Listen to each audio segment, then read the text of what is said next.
इतनी फुर्सत में कैसे आ रही है? ऐसा लग रहा है रिबन काटने आ रही है।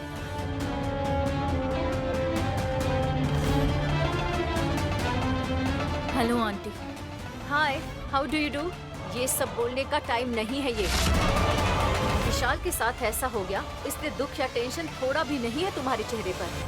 आंटी, मैं क्या मेकअप लगा कर आई हूँ क्या? फेस डल नहीं लग रहा है क्या? नैनी हॉस्पिटल में कैसे आई पता है? नदी में अगर बाढ़ आ जाए और हमें पता हो कि हम उसे रोक नहीं पाएंगे, उतना ही इमोशनल होकर आई थी नैनी।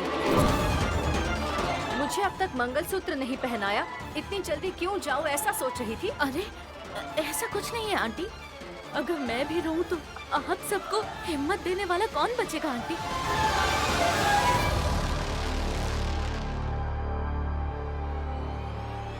शादी रुक गई तो गुस्से में मैं घर चली गई थी, पर विशाल के साथ क्या हो गया, अब वो कैसा है ये सोचकर मैं वहाँ एक मिनट भी नहीं रुक पाई आंटी। यहाँ भी नहीं रुक पाओगे। पता है क्यों? क्योंकि विशाल ब्रो नैनी नैनी पुकारते हुए ही होश में आए हैं। नैनी जैसे ही विशाल के पास गई, उसका बीपी कंट्रोल में आ गया, नर्स ने बताया। तुम इमोशनल होकर विशाल को तकलीफ मत पहुंचाना जैस्मिन। मैं अपनी फीलिंग्स को एक्सप्रेस भी नहीं कर सकती। बात ऐसी नहीं है, उसका ऑपरेशन हुआ है, उसे स्ट्रेस देने से मना किया है डॉक्टर ने। इसका मतलब ये है कि तुम सरदर्द मत बनना। ए, विक्रांत तुम ऐसा क्यों कह रहे हो? बेचारी को बुरा लगेगा। मुझे ताना मार रहा है। माहौल गर्म है इसलिए चुप हूँ, नहीं तो मैं सबको बताती कि मैं कौन हूँ। जैस्मिन, तुम चलो। विशाल को देखे बिना कितनी देर रह सकोगी? चलो।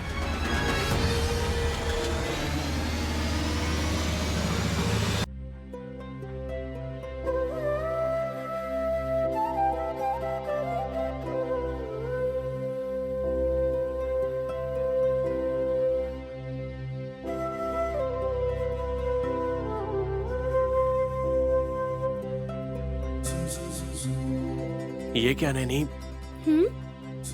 मंगलसूत्र तुमने पल्लू में क्यों बांध लिया? इसे पल्लू में ऐसे बांधना बहुत जरूरी है साहब जी। अगर गलती से किसी के हाथ लग गया तो इसका गलत इस्तेमाल हो जाएगा। जाने दो, अब ये मेरे हाथ में भी नहीं आएगा। आपने इतना कुछ किया सिर्फ मेरे लिए, और बस मुझे जिताने के लिए आपने अपना खून बहाया साहब जी। अगर देखा जाए तो तुमने मेरी बहुत बार जान बचाई है नैनी। पर मुझ जैसी अनपढ़ लड़की के लिए आपने इतना कुछ किया साहब जी। इतना कुछ किया मतलब? क्या किया मेरे भतीजे ने?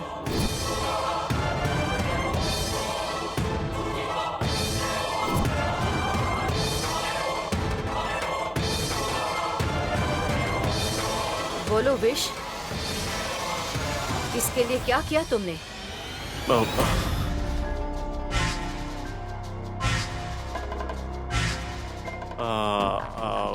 बुआ, मेरी सर्जरी हुई है तो मेरा हालचाल पूछने के बजाय आप नैनी को क्यों पॉइंट आउट कर रही हैं? होश में आने के बाद तुमने हमें तो नहीं बुलाया ना विश? नैनी नैनी कह रहे थे।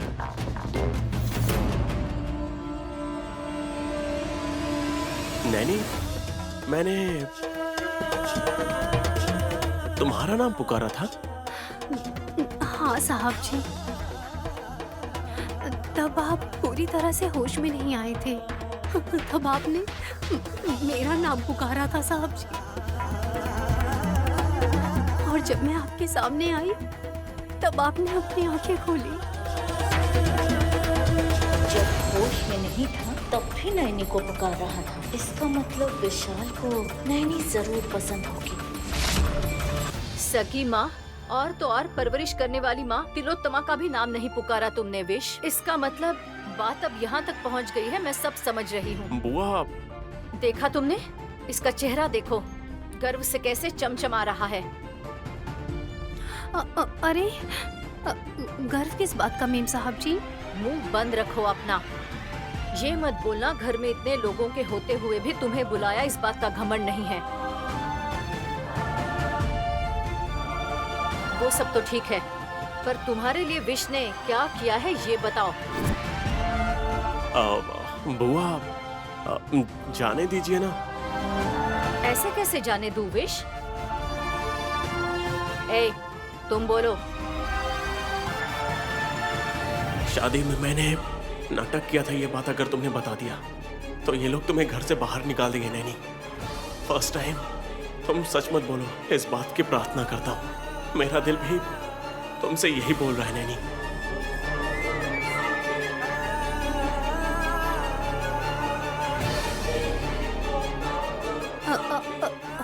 आप होश में नहीं थे, फिर भी आपने मुझे याद किया।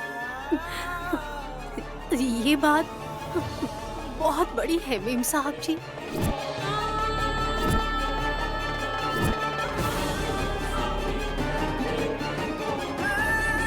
मैं गांव से आई लड़की हूँ, मुझे पढ़ना नहीं आता, नौकरानी बनकर रहती हूँ, मेरी कोई पहचान भी नहीं है। और ऐसे में साहब जी ने मुझे याद किया, मेरे लिए बहुत बड़ी बात है।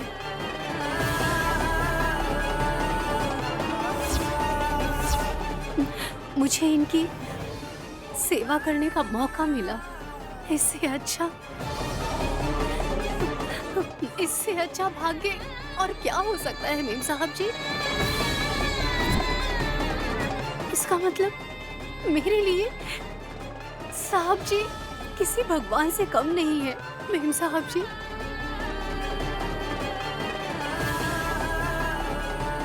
आखिरकार तुमने मैनेज कर ही लिया नैनी, अब मुझे कोई डर नहीं। क्यों विश? तुमने इसका भाग्य खोल दिया, ठीक है। जैस्मिन के लिए तुमने क्या किया? तुम शादी में ही बेहोश हो गए, इसके कारण इसकी शादी रुक गई। लोग क्या क्या बातें करेंगे विश?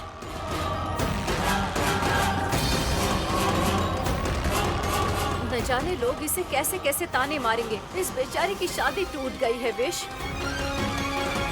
सिर्फ तुम्हारे लिए जैस्मिन पागलों की तरह हॉस्पिटल में भागते हुए चली आई। ये सामने खड़ी है, फिर भी तुम इसे जरा भी भाव नहीं दे रहे। यही अच्छा चांस है जैसी, इस्तेमाल करो।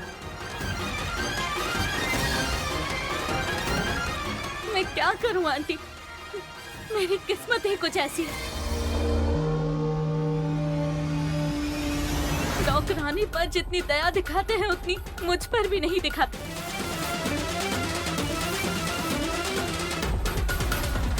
बिन माँ की बेटी हूँ। जैसे हासिनी दीदी ने कहा था, शादी के मंडप में शादी रुक गई तो फांसी लगा लेनी चाहिए। मैं अगर मर जाती तो अच्छा होता, मर जाती तो अच्छा होता, मर जाती तो अच्छा। जैस्मिन शांत हो जाओ, शांत हो जाओ। Jasmine please.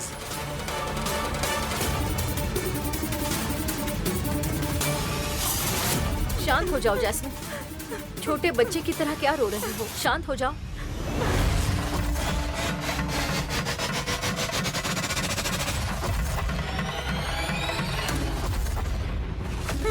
शांत हो जाओ, बच्चों की तरह नहीं रोते, शांत हो जाओ।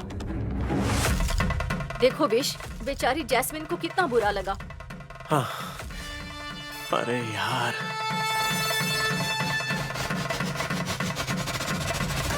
सर, आपके कुछ टेस्ट करने होंगे। हाँ, ओके। बुआ, कम से कम अभी तो आप मेरे साथ आएंगी या नहीं? क्यों नहीं आऊंगी विश, आऊंगी।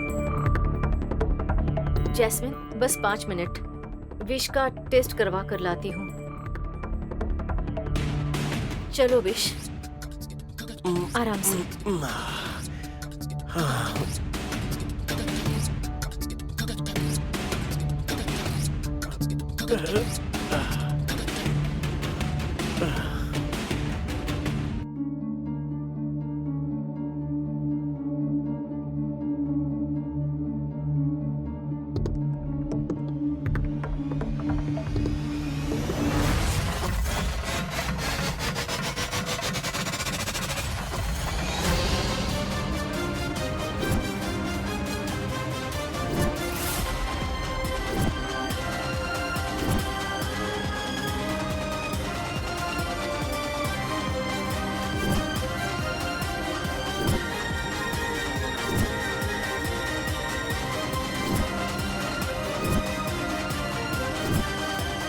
मेरी शादी रुक गई और तुम जीत गई हो, ये सोचकर खुश मत हो। जीत तो हासिल हो गई है, बुराई पर अच्छाई की। ओह, ये तुमने तय कर लिया? ये मत समझो कि खेल खत्म हो चुका है। खेल तो अभी शुरू हुआ है। असल खेल तो अब शुरू हुआ है। खेल नहीं मेम साहब जी, इसे युद्ध कहते हैं। आई सी। तो फिर मेरे साथ युद्ध करने के लिए तुम तैयार हो नैनी? मैं विशालाक्षी माँ की बेटी हूँ और आप बिन माँ की बेटी हैं। फर्क है इसमें। ज्यादा से ज्यादा आप मेरा क्या कर लेंगी? मुझे बस यहाँ से हटाना चाहेंगी, लेकिन मैं नहीं हटूंगी, क्योंकि जब तक मैं सामने खड़ी हूँ मेरे पति का कोई बॉल भी बाका नहीं कर सकता।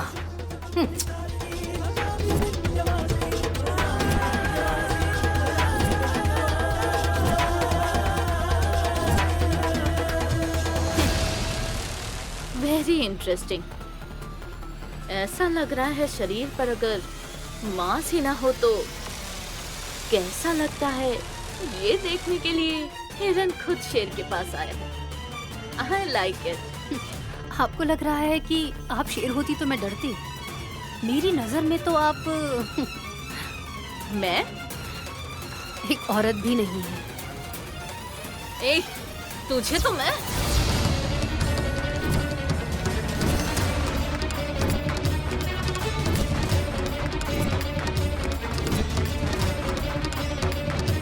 डराने से अब काम नहीं चलेगा मेम साहब जी। अगर आप अपने पिता पर गई हैं तो उनकी वकील वाली बुद्धि का थोड़ा सा इस्तेमाल करिए। आपको उकसाऊंगी, बेइज्जती करूंगी, ऐसी बचकानी हरकतें मैं नहीं करती। सिर्फ एक चीज करिए, मुझे मारने की कोशिश करिए।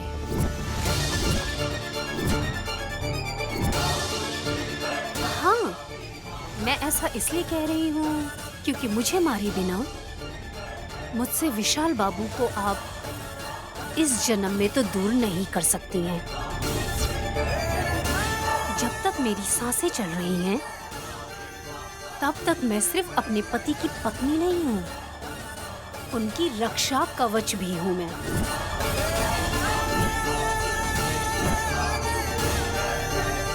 उनके शरीर पर आपकी परछाई पड़ने से पहले आपको मेरी लाश से गुजरना होगा।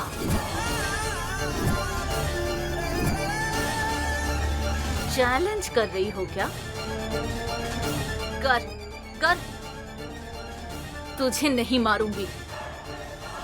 एक दिन में, सिर्फ एक दिन में तुम्हें अगर विशाल से दूर ना कर दूं तो मेरा नाम जैस्मिन नहीं।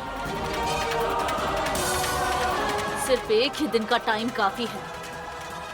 क्या करूंगी देख लेना।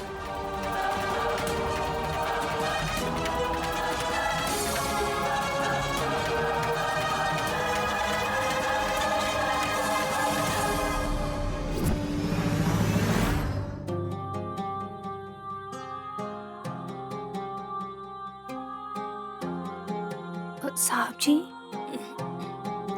साहब जी, विशाल बाबू होश में आ गए हैं।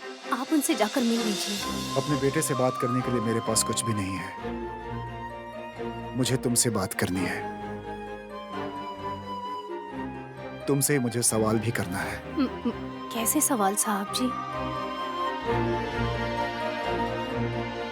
इंसानों के पास किसी के पास वो शक्ति नहीं होती जो तुम्हारे पास है।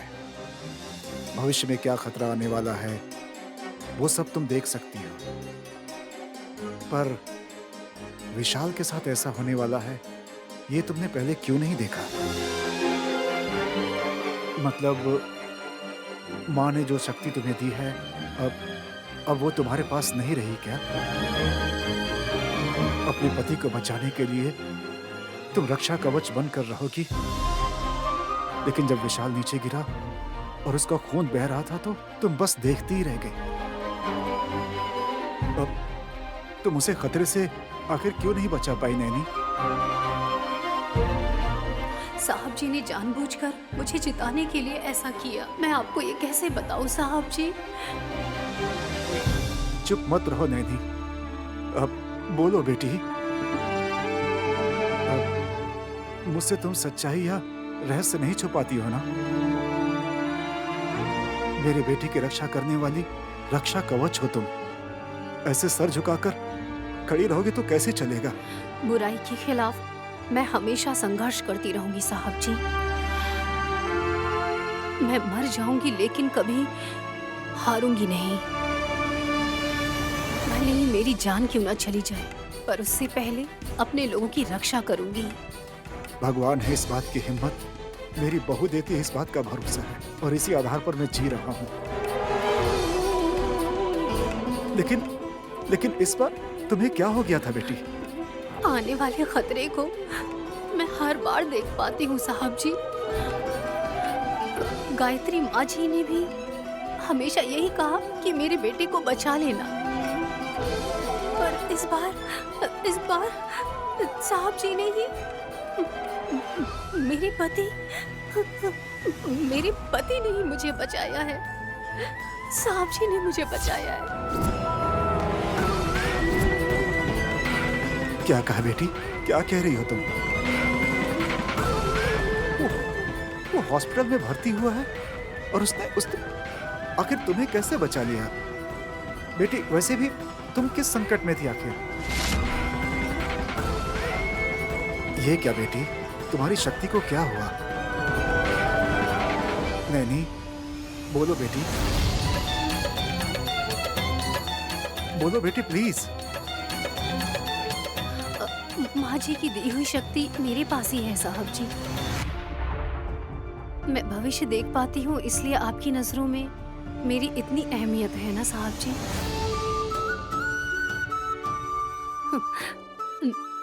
नहीं तो आप मुझसे रिश्ता भी नहीं रखते ना? आप मुझे उस घर में रहने भी नहीं देते ना? अब ऐसा मत कहो बेटी। अगर तुम ऐसी बात कहोगी तो मुझे बहुत तकलीफ होगी बेटी। पहले से ही मैंने तुम पर बहुत अन्याय किया है, ये बात मुझे खाए जाती है। नहीं, तुम नौकरानी नहीं हो बेटी, हमारी अपनी हो। अगर तुम्हें छोटा समझूंगा तो हमें इसका बहुत पाप लगेगा बेटी। बेटी जो हो गया सो हो गया। अब अगली बार मेरे बेटे पर किसी तरह का खतरा है तो इस बात पे ध्यान देना बेटी प्लीज। इसे मेरा स्वार्थ ही समझो। बाप हो ना बेटी। साहब जी, स्वार्थ की कैसे बलि चढ़ानी चाहिए विशाल बाबू ने ही मुझे सिखाया है। भले ही अपना नुकसान क्यों ना हो, लेकिन दूसरों का भला कैसे करना चाहिए उन्होंने सिखाया है। मैं उनकी शुक्रगुजार हूँ, इसलिए मैं आप सबकी सेवा करते हुए यहीं रहूंगी। तुम्हारे सामने हम हमेशा छोटे रहेंगे बेटी, हमेशा छोटे रहेंगे।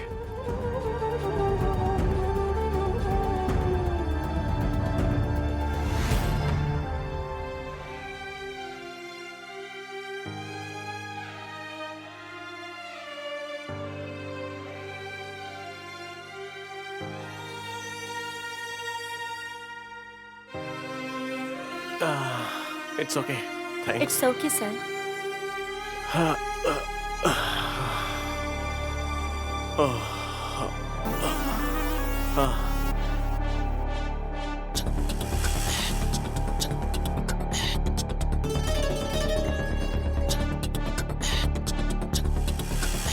विशाल,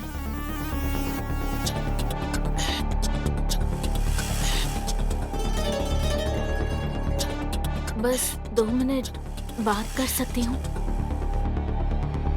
या श्योर। मेरी माँ बचपन में ही चल बसी थी, इसीलिए नहीं कि उनकी तबीयत खराब थी, इसीलिए भी नहीं कि उन पर कोई खतरा था। केवल 10 लोगों के बीच उनका अपमान हुआ था, इसीलिए उन्होंने आत्महत्या की। I am really sorry to hear this.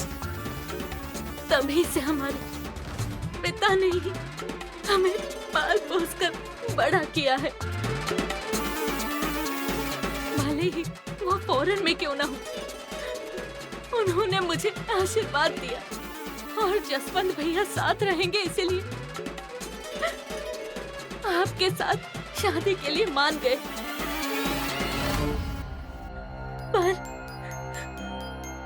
पर शादी रुक गई। सबके सामने मेरा अपमान हुआ। अभी मुझे बस मेरी माँ याद आ रही है। जीने का मन नहीं कर रहा। जैस्मिन, शादी रुकने का मतलब ये नहीं होता कि जिंदगी रुक गई है। पर नहीं, जिंदगी शादी के साथ ही शुरू होती है। मंडप में अगर शादी रुक गई तो उस दुल्हन को सब पनौती की तरह ही देखते हैं विशाल। इतने अपमान के साथ लगता है मैं जी नहीं पाऊंगी विशाल। सी जैस्मिन, तुम कह रही हो कि तुम्हारे साथ अन्याय हुआ है, पर मैं कहूंगा कि जो हुआ अच्छा ही हुआ। अच्छा कैसे हुआ? या तुम्हारे गले में मंगलसूत्र पहनाकर अगर मैं नीचे गिर गया होता और मेरी जान चली जाती तो तुम तो विधवा हो जाती ना। विधवा क्यों बनूंगी विशाल? भले ही पहनाया हुआ मंगलसूत्र टूट जाए, लगाया हुआ सिंदूर मिट जाए, बस जायदाद हाथ में आ जाए, फिर तुम्हारा हाथ पकड़कर तुम्हारे जाने के बाद इसी हाथ से मिट्टी डालूंगी। बस इससे ज्यादा और क्या सोचूंगी मैं विशाल? तुम मेरे बारे में जानते नहीं, इसलिए मुझ पर दया दिखा रहे हो। तुम और तुम्हारे भैया मुझे मारना चाहते हैं, ये आरोप नैनी ने लगाया था। उसकी तरफ से मैं तुमसे माफी मांगता हूँ। आई am really very very very sorry. हाँ, पर अब तुम नैनी को गलत नहीं समझोगे? हाँ जैस्मिन, वो उसका बस अनुमान था, वो भी उसकी बस एक नादान सी कोशिश थी। जाने दो जैस्मिन। एक्चुअली मैंने तो तुम्हें नहीं छोड़ा ना।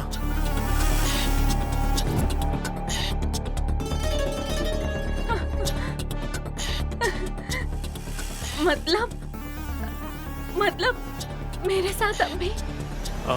I mean, जिसके साथ अन्याय और जिसका नुकसान हुआ है, मैं उस लड़की को ऐसे कैसे छोड़ सकता हूँ? जो भी हुआ उसके लिए तुम्हें मुआवजा मिलना चाहिए और मैं तुम्हें जरूर दिलाऊंगा, but I really need some time. Take your own time Vishal. आप मेरे बारे में सोच रहे हो उतना काफी है। श्योर। विशाल की सहानुभूति पाने के लिए अच्छा खेल खेला है तुमने। अभी उन फूलों में नैनी ने जहर मिलाकर मुझे मारने की कोशिश की है, ये प्रूव कर दूंगी तो वो फंस जाएगी। जैस्मिन। हाँ? अब और कुछ मत सोचो, घर जाओ। Okay Vishal, okay bye, you take care, take care.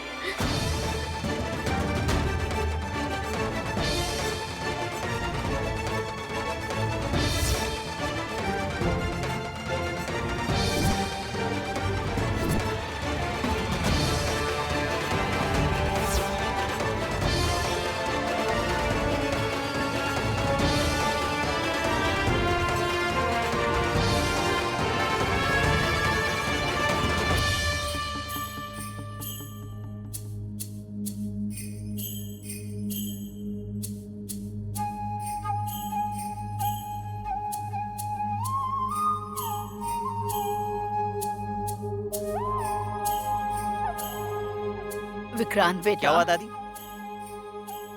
वो सामने हमारी नैनी है ना?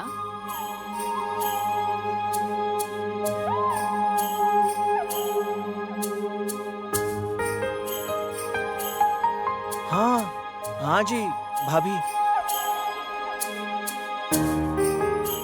हाँ। सिर्फ भाभी बोल रहा है। सॉरी सॉरी, नैनी भाभी ऐसे रेड रोजेस का बुके लेकर आ रही हैं तो मैं थोड़ा कंफ्यूज हो गया। माँ, फिक्र करने की कोई जरूरत नहीं है। विशाल को टेंशन हो, इस बात का ध्यान रखना है। पहले नैनी को तो देखो।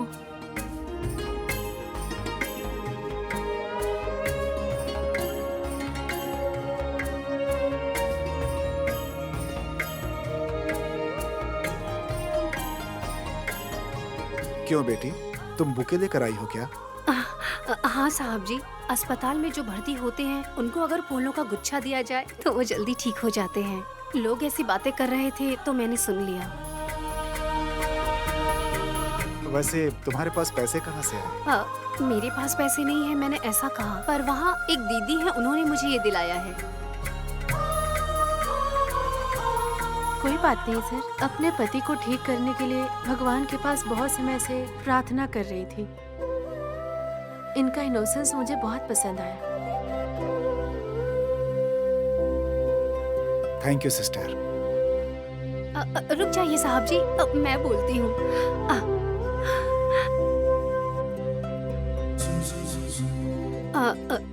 धन्यवाद दीदी। You are welcome. बड़ी मीम साहब जी, मैं साहब जी के पास जाती हूँ। ठीक है बेटी।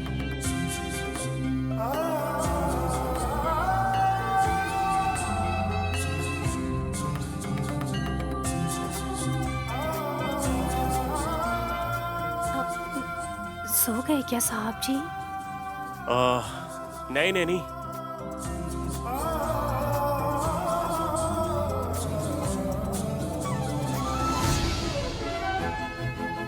हे हे लव। हाँ?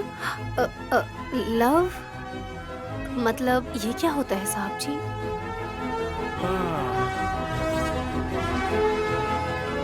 ये शब्द नहीं सुनने वाला अगर कोई इंसान है तो वो बस तुम ही हो नैनी। गांव में पली बड़ी हूँ ना, इसलिए अनपढ़ हूँ।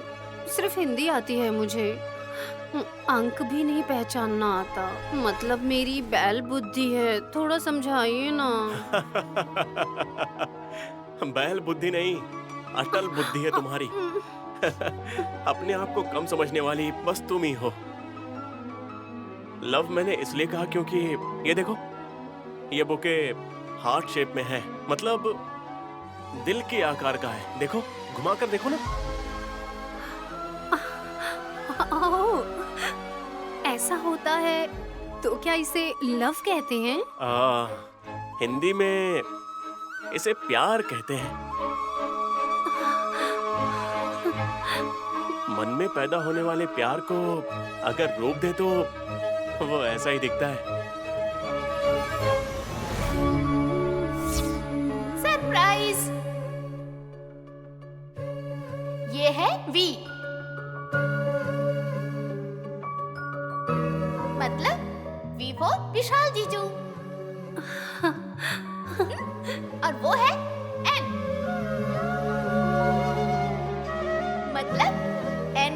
नैनी दीदी।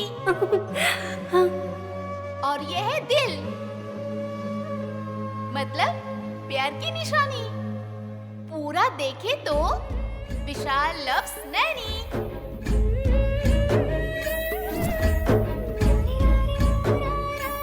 मतलब विशाल जीजू नैनी दीदी से प्यार करते हैं, ये मतलब है। हाँ साहब जी, ये बात सुमन ने भी बताई थी। मतलब फूलों के जरिए इन्होंने मेरा मन समझ लिया है। बस तुमने ही मेरे मन को नहीं समझा नैनी। क्या हुआ साहब जी? कुछ कह रहे थे आप?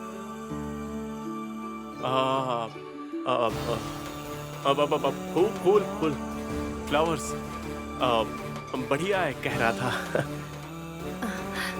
मैं आपके लिए ही लाई हूँ ताकि आप जल्दी ठीक हो जाएं। हाँ, लीजिए साहब जी।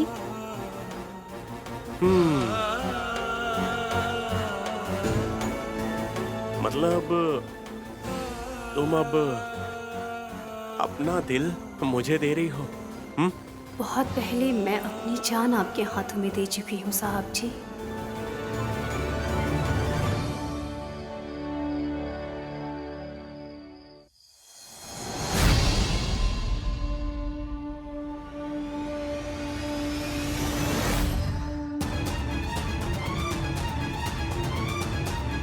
जस्सी,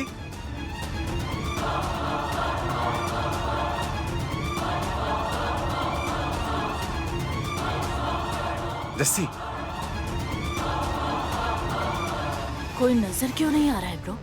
घर में सिर्फ हम दोनों ही हैं। भविष्य में भी सिर्फ हम दोनों ही रहेंगे, तब भी माहौल ऐसा ही होगा। उसका बस ये एग्जाम्पल है। ऑफ कोर्स, किसी भी तरह विशाल से शादी हो जाए, बस उसके बाद वो मर जाए और जायदाद हमें मिल जाए। सारे घर वालों को बाहर निकालना होगा। जैस्मिन हॉस्पिटल गई थी ना? विशाल के दिल में तुमने सिंपैथी पैदा की क्या? उसके ब्रेन की सर्जरी हुई है, फिर भी उसका ब्रेन वॉश कर दिया है। अब वो सिर्फ मेरे ही बारे में सोचेगा। जैस्मिन,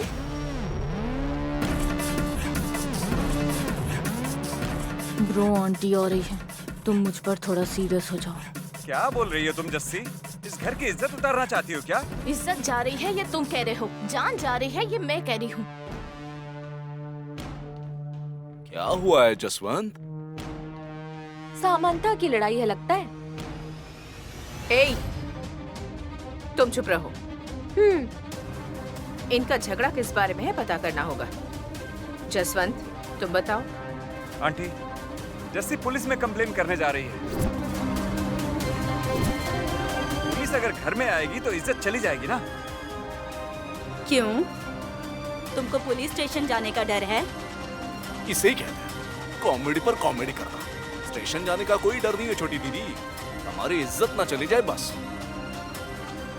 पर असल में पुलिस क्यों आएगी? क्या कंप्लेन करने वाले हो? इतनी जल्दी भूल गए आंटी? नैनी ने हम सबको धोखा दिया है। फूलों में उसने जहर मिलाया और मुझ पर ब्लेम डालना चाह रही थी। अच्छा, वो तो पुराने चावल का खीर है। बात खत्म हो गई। जब शादी ही रुक गई तो उन फूलों और जहर की जांच कौन करेगा भला? इतनी इजीली उसे कैसे छोड़ सकते हैं? इंस्पेक्टर जी ने रिपोर्ट में देखकर ये बताया कि उसमें जहर है। इस सब के पीछे नैनी है, ये क्लियरली पता चल गया। आरोपियों को पकड़वाने के लिए नैनी ने कोशिश की थी। असली गुनहगार बच निकले। निर्दोष नैनी पर इल्जाम लगाओगे तो पाप लगेगा। अगर उसे ऐसे ही छोड़ दिया तो हमारी जान ही चली जाएगी। पुलिस को बताकर नैनी का पर्दाफाश करते हैं। करेक्ट है जैस्मिन। क्या है मामा जी, क्या करेक्ट है? इस घर की भलाई के लिए प्रार्थना करने वाली, संकट में लोगों की मदद करने वाली आदि पराशक्ति मेरी बहन को अरेस्ट करवाना चाहते हैं। आपके पैर टेढ़े हो जाए, आपके हाथ टूट जाए और तो और आपके मुंह में कीड़े पड़े। तुम्हारे तो बाल झड़ जाए और तुम्हारा मेकअप बिगड़ जाए। Just stop it. आंटी, ये गाली क्यों दे रही है? मैं ये सह नहीं सकती। ओ जैस्मिन मैडम, अभी तक मैंने गाली दी ही नहीं है, ये मेरा वार्म अप था। ए, तुम चलो यहाँ से। अरे ले जाओ उसे। सासू माँ कहाँ ले जा रहे हो? दीदी। मूवी ले जा रहे हैं क्या? दीदी मारोगी तो कुआं में चली जाओगी। चलो सासू माँ, मुंह बंद करके रूम में चलो अपने। सासू माँ प्लीज, सासू माँ मुझे छोड़ दीजिए सासू माँ। ए, चलो मासी जी कर रही मासी जी, मैं नहीं आऊंगी, मुझे चलना छोड़ होगा। दीजिए। अरे छोड़ दीजिए इसे प्लीज। दीदी प्लीज। छोड़ दीजिए, मैं नहीं आऊंगी, छोड़िए मुझे। दीदी सासू माँ, मैं नहीं आऊंगी। दीदी बात सुनिए, सुनिए। अरे सासू माँ, दरवाजा खोलिए प्लीज। सासू माँ, दरवाजा खोलिए। सासू माँ, दरवाजा खोलिए ना। सासू माँ, सासू माँ। दीदी, दीदी मेरी बात तो सुनिए। दीदी, दीदी।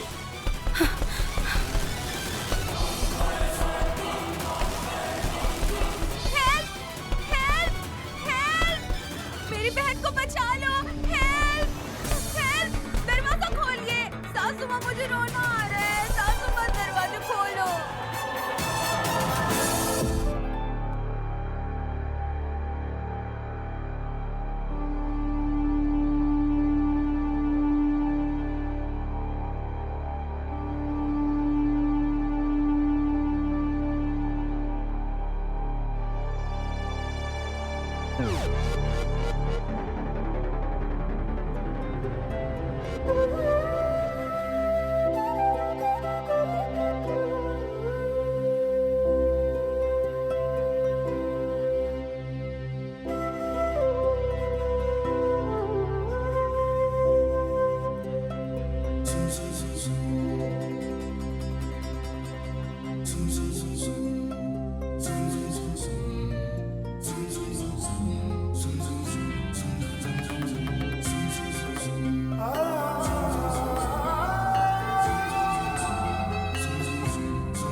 रोशनी फैलाने के और तारों के साथ बात करने के बीच में जो चंदा मामा है ना, आधी रात को जब वो थककर बादलों के बीच में छुप जाता है, उस समय वो जितना सुंदर दिखता है ना, तुम उतनी ही सुंदर अभी लग रही हो नैनी। चंदा मामा के अभाव में और उसकी याद में अमावस्या की रात जितनी काली होती है ना, उतना गहरा काला रंग मैंने अपनी माँ के बालों में और उसके बाद तुम्हारे बालों में देखा है नैनी।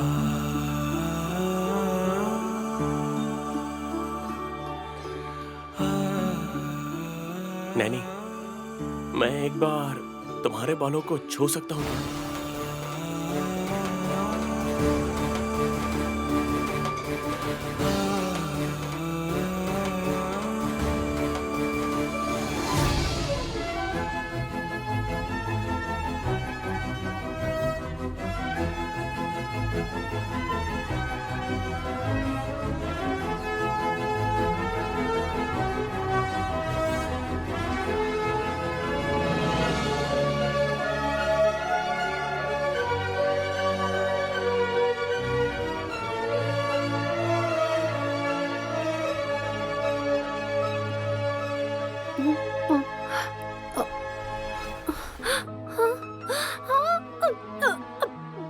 साहब जी, साहब जी।